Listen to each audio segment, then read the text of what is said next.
In case of rapture. Warning, in case of rapture, this car will be unmanned. A bumper sticker. And with my usual brand of luck, I'll be in the car right behind, cursing, leaning on the horn, as always, getting nowhere fast.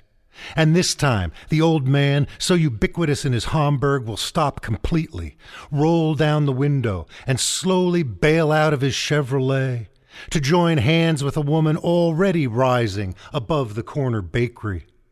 Say the word, and there goes the entire fish fry contingent from the local Kingdom Hall, called home somewhere between grace and potato salad, until the sky's so full of old-time religion, broad daylight's common sense is utterly eclipsed. In case of rapture, I'll try not to stare. Clearly, these people can't help the way they suddenly appear. Besides, looking directly at a spectacle like that could mean going blind. These things always seem to happen on the road to somewhere. Saul in his Damascus, me and my A&P. No wonder there's no shortage of preachers when you're driving, more than ever occur to you on the radio at home. Minutes from my nightcap at the idle hour, I'm blessed. We'll float upward just like helium balloons, is the way the gospel man guarantees me. The balloon's his idea of a metaphor, but not the being lifted. That's belief itself, more for what it is than what it's like. To be that literally exalted, that assuredly light-hearted, to have that much faith in the promise of thin air. It isn't long before I'm leaning on the jukebox and laughing it up with the regulars, telling them exactly how I heard it, word for unbelievable word. The guy shooting pool knows better, says he's here to testify. No matter how many can't-miss shots he still has in him, he's learned to count only on the money in his pocket right now. Believes even if the rapture comes tonight, tomorrow's likely to be just another day on the planet.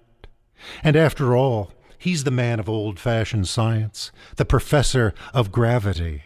He figures what rises has to fall sometime. The lazy fly to right, whole civilizations, the balloon some kid attaches a note to before she lets go, fully expecting it one day to come down anywhere but in her own backyard. He chalks it up to history, to how he's seen it happen so often to even the slightest hope, genuine faith's fainter sister. If he's turning a little too solemn, blame the serious drinking. A lot of nights mostly like this one, waiting for a stiff wind the spirit could positively soar in, not so much like a bird or a bright-colored leaf or a kite or a lighter-than-air balloon.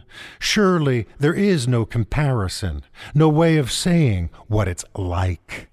Metaphor is an assurance we'll know something when we finally feel it. But we could wait a lifetime for winds strong enough to get that completely carried away. For now, it's clear skies, not a soul in sight. There's no illumination beyond the ordinary light from stars that have made it this far through the dark, not another car on the road.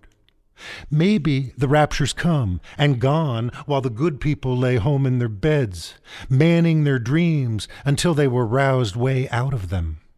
Maybe they're already rising to some dimly imagined occasion, and we who remain behind are finally left alone to our own God-forsaken devices, wearing the conspicuous smiles of the damned, the ones so far removed from any saving grace that we might yet make a kingdom of it here, in the rest of the only lives we can swear to. I'd really like to leave it at that. I've got a cold 6 back in the icebox tonight, just in case of rapture. In case I feel the need to stay up late celebrating, not believing I'd ever live out my days like the way too faithful, ever carelessly mistake whatever isn't hell for part of heaven. A glass of house-brand whiskey, a postcard in the mailbox, a car noise I can actually make my doubting mechanic hear. But there have been nights so long the heart sputters, running on empty promises again.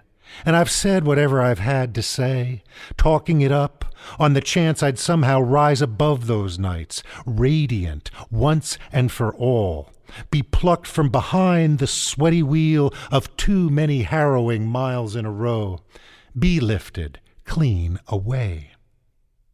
Driving home this far past midnight, I'm not above conceding there may be some goings-on in the boondocks of what's possible that pass for the miraculous, no matter how inflated.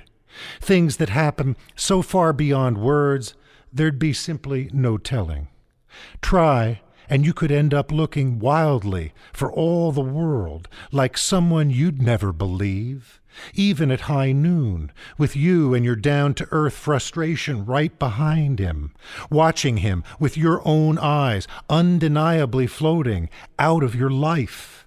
And you'd have to insist it's nothing you ever expected, not on those days you need to get through in a hurry. Not when horns are blaring for miles, because suddenly you're the one inexplicably stalling, holding everything up. It's your face, frantic, looking back in the rearview mirror, but no one else has any idea what's next, exactly where you're supposed to go from here.